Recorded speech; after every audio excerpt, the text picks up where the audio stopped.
Ma fille a bientôt 10 ans maintenant, et quelque part entre ses 4 ans et aujourd'hui, elle est devenue une vraie joueuse. Pas à cause de moi qui lui ai présenté des jeux, enfin si on va pas se mentir, un peu beaucoup, peut-être même entièrement à cause de moi. Alors aujourd'hui, j'ai envie de faire quelque chose un peu différent, pas forcément un test de jeu comme j'ai l'habitude de faire ou une review, mais plutôt un classement personnel. Les 10 jeux qui ont vraiment marqué ces différents âges, ceux qu'elle a réclamés, pas juste acceptés, ceux dont elle se souvient encore, et si t'es parent, ou tu cherches des idées de cadeaux pour des enfants entre 4 et 10 ans, cette vidéo, elle est pour toi.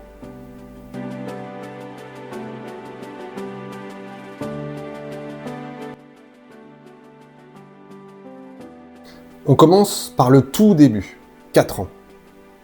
Le tout premier jeu que je lui présente, et qui a vraiment fait un déclic chez elle, c'est Monsieur Wolf. Le principe, on a des animaux qui sont cachés sous des petits jetons fleurs qu'on retourne pour trouver le bon animal et le mettre à l'abri dans la maison qui correspond. Parce qu'au début, on choisit des maisons dans lesquelles on les met. Pendant ce temps, Monsieur Wolf peut avancer si on retourne la mauvaise tuile. C'est un jeu auquel on joue tous ensemble. C'est un jeu coopératif, et donc on joue et on perd ensemble. C'est exactement ce que je cherchais à ces 4 ans. Un jeu où il y a de la coopération. Parce qu'à 4 ans, lui expliquer qu'elle a perdu, c'est vraiment pas une conversation que tu as envie d'avoir le soir avant d'aller la coucher. Pour la petite anecdote, Monsieur Wolf a été créé par Mary et Wilfried Forst, un duo d'auteurs de jeux qui signent depuis des années ensemble. Il a remporté l'As d'or des enfants en 2019 à Cannes, et quand l'annonce a été faite lors de la cérémonie, ceux qui étaient dans la salle ce soir-là racontent que Mary et Wilfried Forst étaient visiblement très émus sur scène. C'était un beau moment. Pour revenir au jeu, elle y a joué à peu près jusqu'à ses 6 ans assez facilement, c'est un jeu de memory. Même après, elle voulait y jouer avec ses petits cousins pour leur apprendre et transmettre ça. À 5 ans, sa nouvelle obsession, c'est devenu Dragomino. Je dois dire que celui-là, personnellement, je l'avais pas vu venir. Dragomino, c'est la version enfant du King Domino que vous connaissez sûrement, qui est un très grand classique. Le jeu de placement de Twin de Bruno Catala. On pose des dominos représentant des paysages, et quand on associe 2 paysages identiques, on peut piocher un œuf de dragon.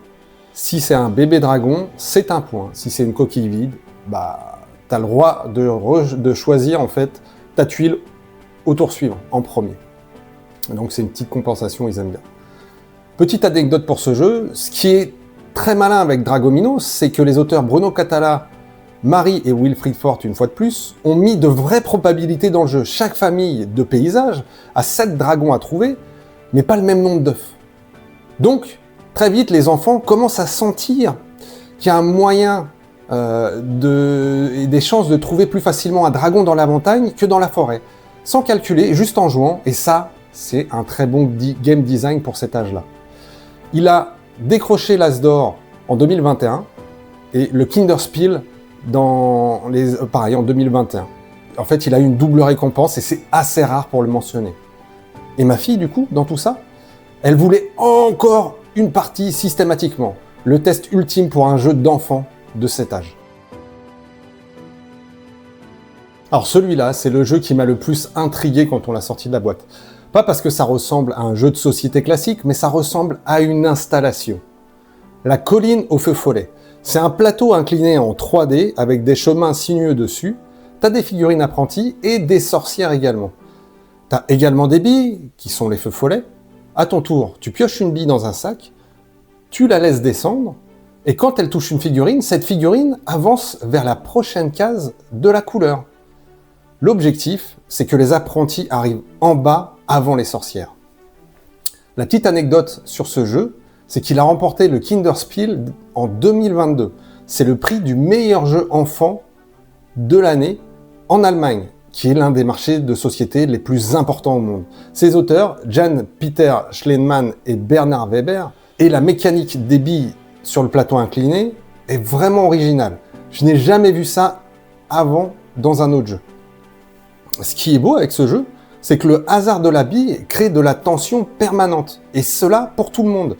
Même à 5 ans, on comprend ce qui se passe, on retient son souffle quand elle descend, on réagit ensemble. C'est sensoriel avant d'être intellectuel comme pas mal d'autres jeux. Le seul bémol, c'est le prix. Une quarantaine d'euros, mais quand on voit le matériel et la durée de vie du jeu, le rapport qualité-prix, est vraiment là pour un jeu enfant.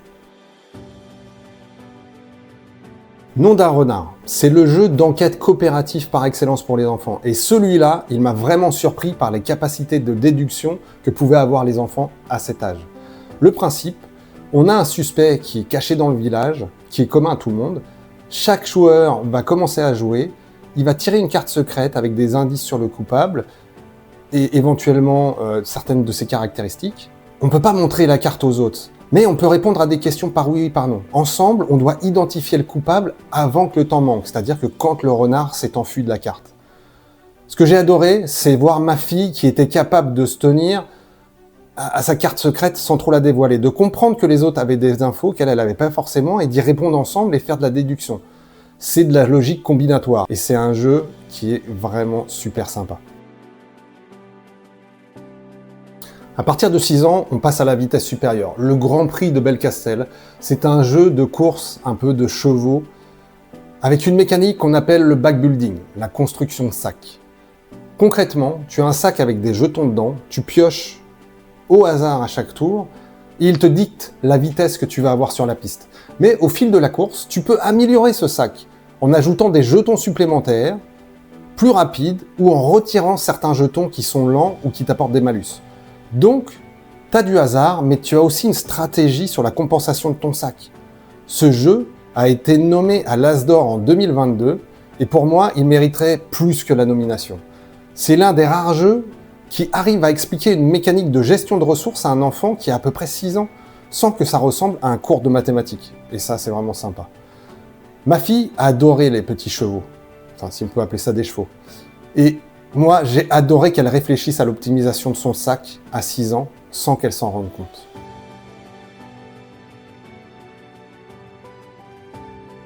Rhino Hero.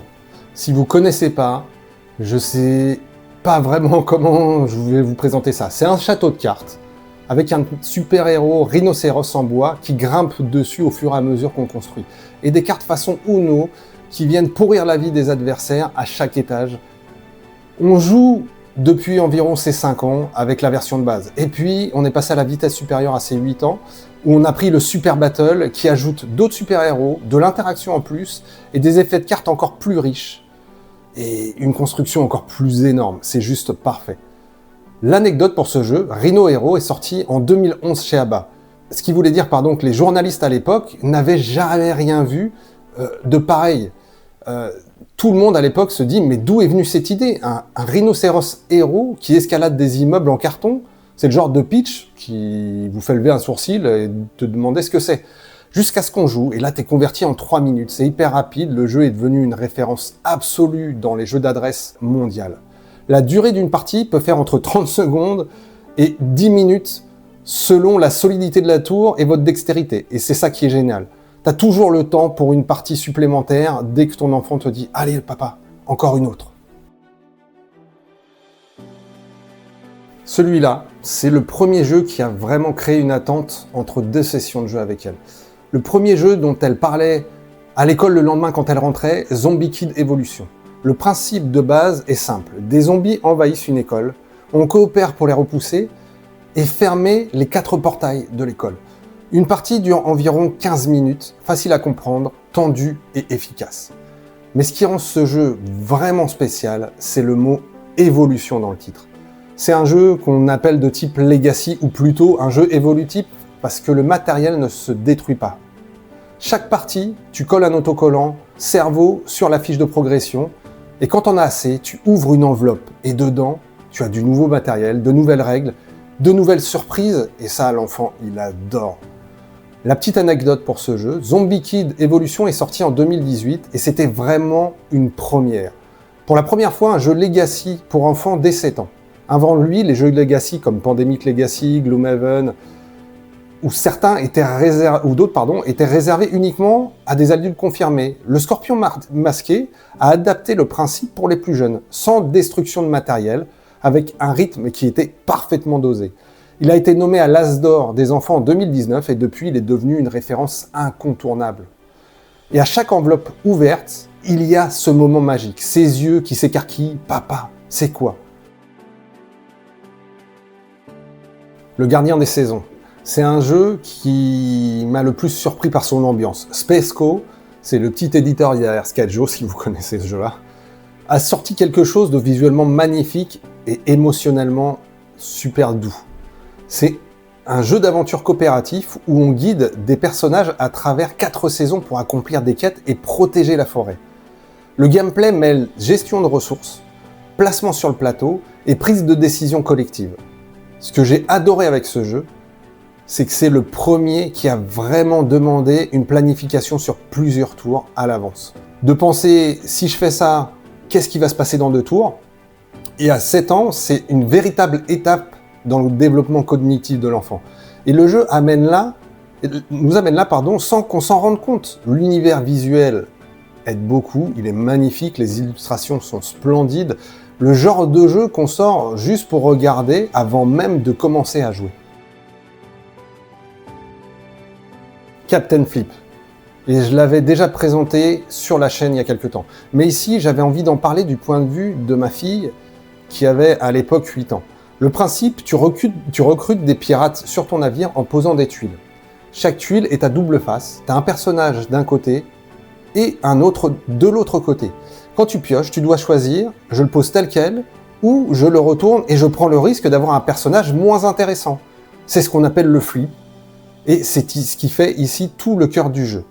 La petite anecdote, c'est que Captain Flip est sorti chez Playpunk, une nouvelle maison d'édition à l'époque, et c'est leur tout premier jeu. Il a été nommé à la fois au Spiel en 2024 et à l'As d'Or en 2025, une double nomination internationale pour un premier jeu d'un nouvel éditeur. C'est assez exceptionnel. Les auteurs sont Paolo Mori et Remo Conzadori. Et le jeu a également remporté le Swiss Gamer Award Family en 2025. Ma fille, elle a adoré la prise de risque. Le moment où tu retournes les tuiles sans savoir ce que tu as, et parfois c'est parfait, et parfois c'est la catastrophe. Et dans les 2 cas, tu éclates de rire avant même de jouer à cause de la pression. Et on termine par le petit dernier en date, et peut-être le plus surprenant de cette liste, c'est God 5. Un jeu de déduction pure que j'avais déjà présenté sur cette chaîne, vous pourrez trouver la vidéo. Pour rappel rapide, chaque joueur a 5 pions numérotés devant lui, rangés dans l'ordre croissant. Les joueurs voient tes chiffres, toi tu vois les leurs. Et tu dois déduire tes propres numéros à partir des questions que tu poses et des informations que tu accumules. Le premier qui annonce ces 5 chiffres avec certitude crie « God 5 ». Je pensais honnêtement que c'était un peu tôt, vers 9 ans. La déduction pure, la gestion de la grille, le raisonnement par élimination, c'est exigeant. Et elle a compris les mécaniques dès la 2e partie. Ce qui m'a frappé, c'est qu'elle a développé une vraie méthode. Elle note ses indices dans l'ordre, elle élimine les impossibles, elle construit sa grille, c'est structuré, c'est rigoureux. Et ma fille de 9 ans, bientôt 10, adore ça. God 5, c'est aussi le jeu qu'on joue ensemble, elle et moi maintenant, pas un parent qui aide son enfant à jouer, mais juste 2 joueurs. Et ça, c'est vraiment quelque chose de super sympa, de voir son évolution en tant que joueuse. Et c'est génial. Et voilà, c'était mon top 10. 10 jeux, 6 ans de partie, des dizaines, voire des centaines de soirées jeux. Ce qui m'a le plus frappé en préparant cette liste, c'est que j'ai réalisé que chaque jeu correspondait à une étape de sa vie. Pas juste un âge, une façon différente de penser, de coopérer, de prendre des risques. Par exemple, Monsieur Wolf, à ses 4 ans, lui a appris que gagner ensemble, c'est mieux que de perdre tout seul. God 5, à quasiment 9-10 ans, lui a construit une méthodologie de raisonnement rigoureuse. Ces jeux ont fait quelque chose en fait pour elle.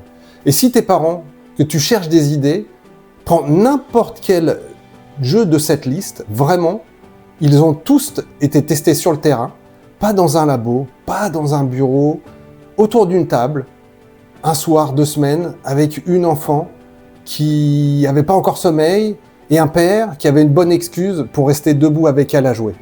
Et toi, t'as un jeu qui a vraiment marqué ton enfant et à quel âge précis ça l'a marqué?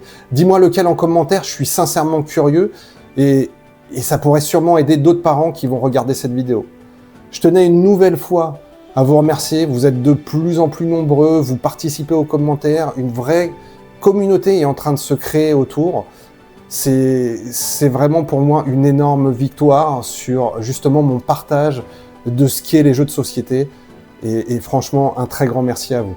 Voilà, c'était tout pour aujourd'hui. Je vous remercie de m'avoir suivi une nouvelle fois. Ciao, ciao.